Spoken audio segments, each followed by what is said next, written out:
Hello, everyone, and thank you for joining us in this special broadcast of Palestine Chronicle TV. With me in the Palestine Chronicle TV studio is my co-host, Romana Rubio. Hi, Ramzi. Uh, Hi. Hello, Romana. We are here to discuss the case of Maher al-Akhras.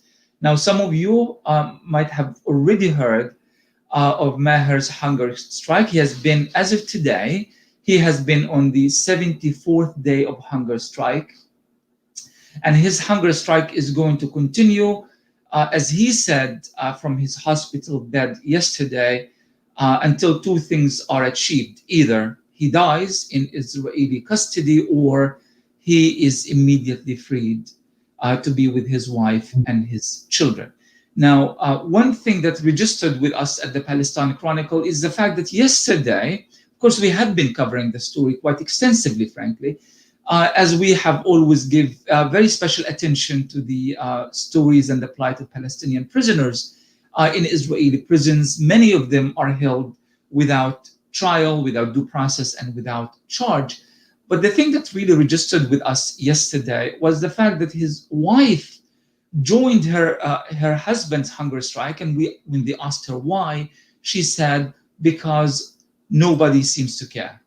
Nobody is paying attention to the fact that my husband is about to die.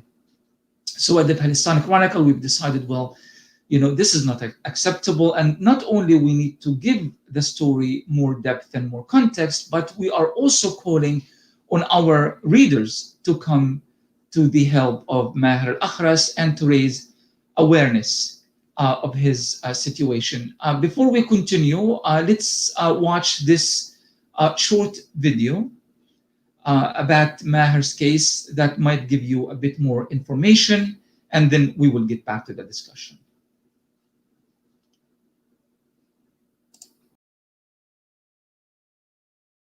إذا استشهد وحسب ما يقولون الأطباء هنا أنا في أي لحظة معرض للموت المفاجئ.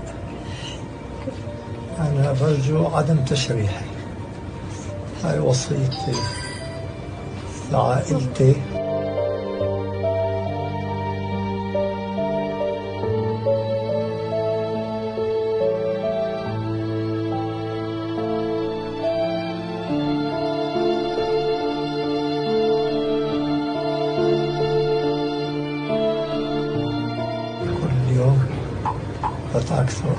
أكثر من يوم ومر بحالات صعبة. هذا إنه قراري مش تراجع، إما حرية بين أطفالي كريم عزيز أمين، وإما قتلي باسم العدالة الزائفة.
That video was made by the Quds News Agency. We thank them for that, and we thank them for all of their efforts. The previous video that we played was the commendable efforts by young people in the Gaza Strip as well. Romana, when I was watching this video, I thought to myself, imagine if this man is not Palestinian.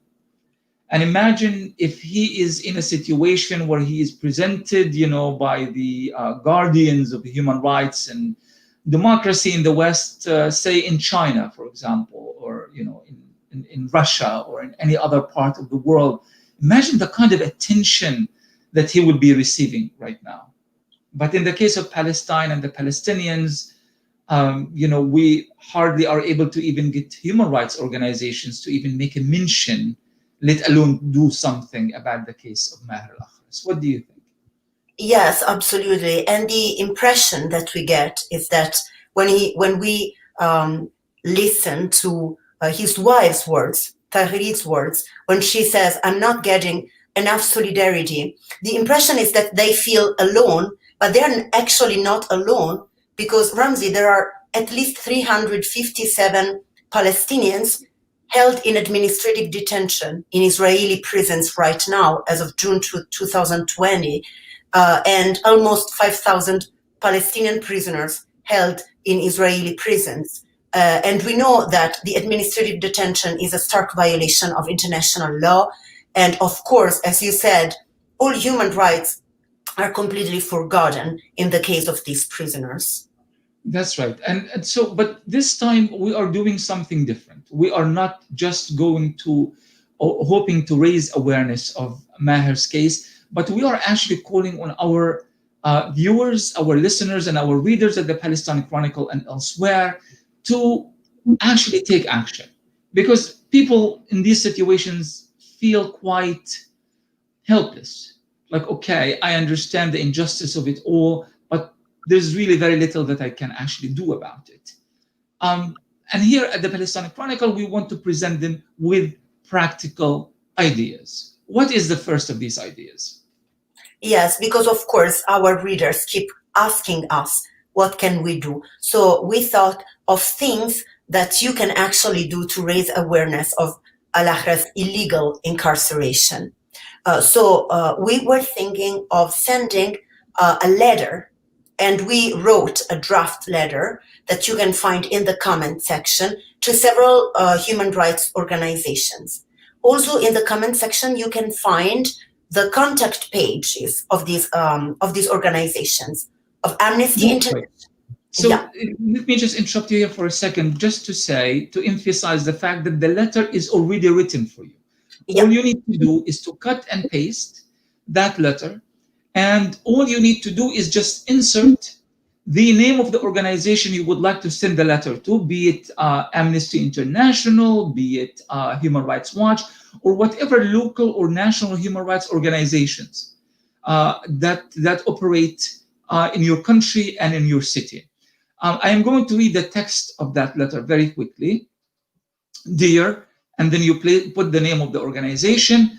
Maher al-Akhras is a Palestinian prisoner who is held in Israel according to the illegal practice of administrative detention, which allows Israeli occupation authorities to hold Palestinian prisoners indefinitely without charge or due process. The practice is a flagrant violation of international law. As of today, which is October 8th, if you send the letter tomorrow, you just need to make that simple little change. Al-Akhras is on his 74th day of hunger strike. According to Israeli doctors and Palestinian and Israeli human rights groups, Maher could die at any moment as his health has greatly deteriorated. Al-Akhras has made it clear that his only two options are either death in captivity or immediate freedom. Maher's unlawful detention is completely unacceptable, and people of conscience everywhere must raise their voice in protest, not only in solidarity with Maher al-Akhras and his family, but also with the thousands of Palestinian prisoners in Israeli detention, hundreds of whom are also held without charge or due process. Please do your utmost to demand that Israel immediately frees Maher al-Akhras. Let Israel know that human rights violations are not treated lightly or should not be taken lightly by your organization, the international community, and people of conscience everywhere. Thank you and best regards, the name and your contact information. If you have an organization and you want to send it on behalf of your organization, please do so. Now, remember, you could also write your own letter. You can draft your own letter. You can articulate it in any way that you find fit. But this is our suggested letter, just in case you don't have plenty of time, but you want to register your protest of the mistreatment of Maher al-Akhras. Just one more time, Romana, if you could remind our readers of the contact information we have. What organizations do we have contact information for? Yes, for Amnesty International, Human Rights Watch, the United Nations Human Rights Council, and the European Commission for Human Rights. Of course, if our readers and viewers now have any other ideas or they want to share with us any other contact information of any other organization, they can comment these and we are more than happy to share it. Also, we ask our viewers to share links and stories about Maher's story, because it's so important that Maher, his wife and his children do not feel so isolated and so alone, you know? Absolutely. In fact, I know for a fact that there are hashtags regarding Maher. In fact, on Facebook, there is the hashtag Free Maher. But unfortunately, on Twitter is not even registering as a trending hashtag.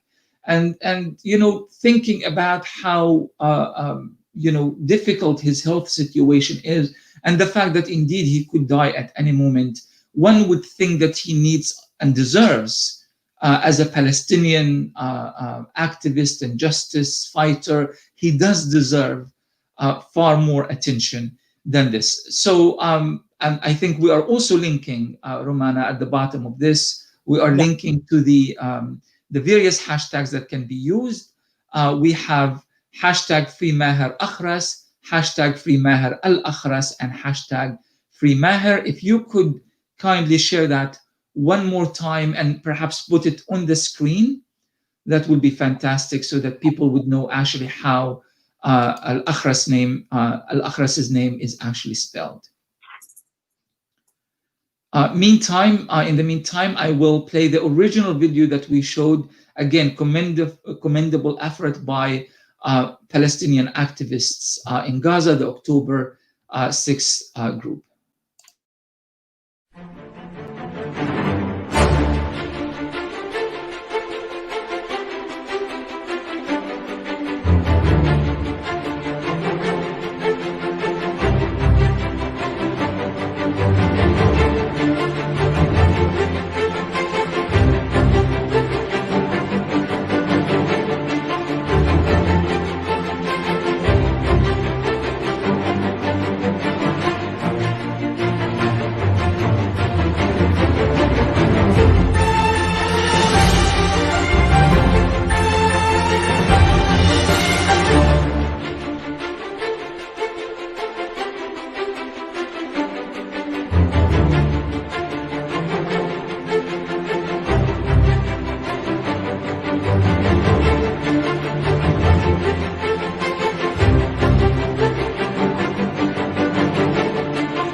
You know, one thing that I find a bit kind of alarming is the way that how we separate between the struggle of Palestinian prisoners and the overall struggle of Palestine.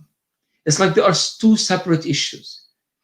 And I mean, of course, you have to blame the Palestinian leadership for this. Is the fact that the plight of Palestinian prisoners is not a priority for the Palestinian leadership.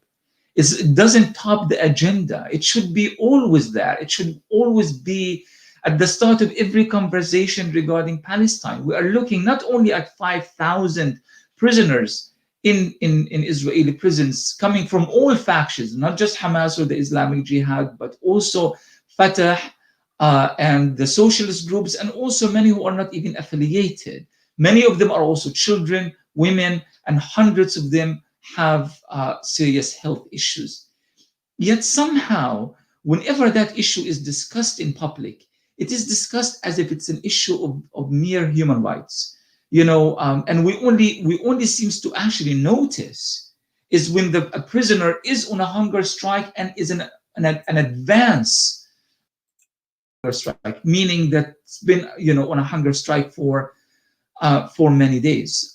This is of course not acceptable. We have to be discussing the plight of Palestinian prisoners as part and parcel of the overall Palestinian struggle. It can't be separated, and it is sad and it's unfortunate that we tend to neglect the discussion of Palestinian prisoners, quite often whenever Palestine is being discussed. And I think maybe there are reasons for that, and I don't really want to delve into why that is the case. Maybe some of us are worried that being affiliated with a prisoner who is accused by Israel of carrying out some act of violence that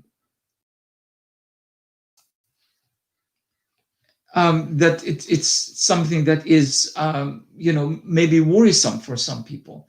But in actuality, that should not be the case, because especially in the case of Maher al-Akhras, he is actually a person who is held without charge and without trial and without due process. So even in that case, this concern should not be in any way applicable. I don't know if you can hear me. There is an issue with my camera.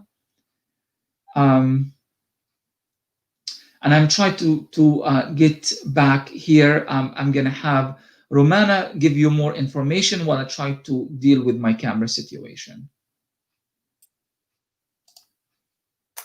Yes. Yes, of course, what you said, Ramzi, is absolutely true. We need, of course, a strategy of a national liberation for Palestine that includes the issue of Palestinian prisoners. One thing that I noticed when I speak to people, of course, that are not Palestinians, and they approach for the first time the issue of Palestine, they are surprised by the number of Palestinian prisoners in Israeli prisons. And of course, it's always useful to actually remind people that we are talking about Palestinian political prisoners. That's to say, people who are arrested for their political activity, people that are arrested by the Israeli occupation authorities because they are hindering the occupation, because they are obstacles to the occupation, because they are resisting the occupation. So it is so important. Maybe somebody can take it for granted, but it's so important to remind people that we are talking about political prisoners. And in the case of administrative detainees, the injustice is for all Palestinian prisoners, even because Palestinian prisoners, according to international law, shouldn't be transferred to the Israeli territory. So this is the first stark violation of international law. They are transferred, they are moved. Sometimes they are children, and even children are moved to the Israeli territory. And in the case of administrative detainee, Israeli authorities do not even acknowledge the right for the Palestinian prisoner to know why he is incarcerated, why he is held in prison. So the dehumanization of the Palestinian prisoners starts in the moment of the arrest and ends in the way the media are disseminating the news. So absolutely, thank you very much for that, Romana. We don't want to take too much of our viewers' time because this is really, we want them to know this is about action. So this is not a message to them. This is a request that they help us out and help in spreading the word on the case of Maher al-Akhras.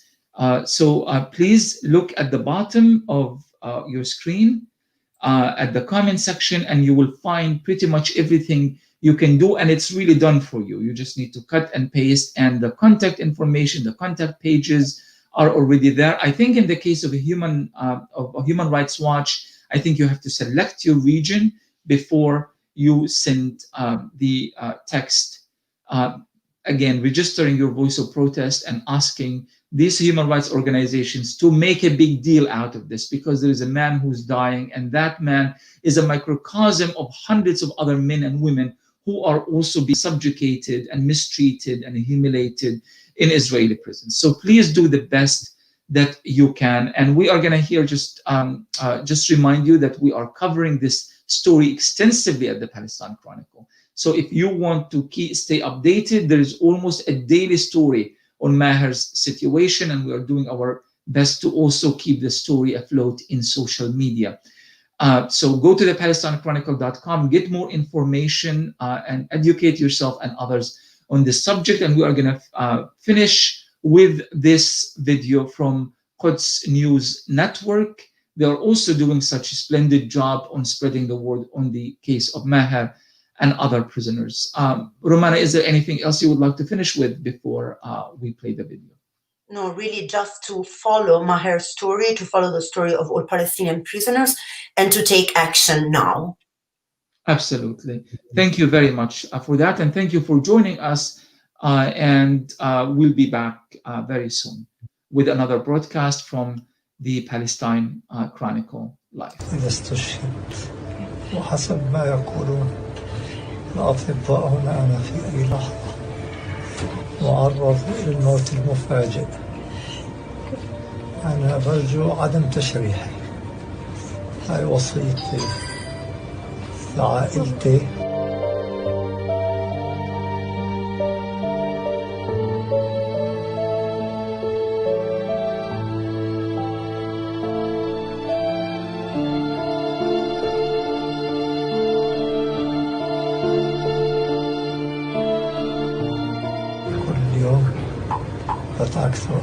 أكثر من يوم أمر بحالات صعبة.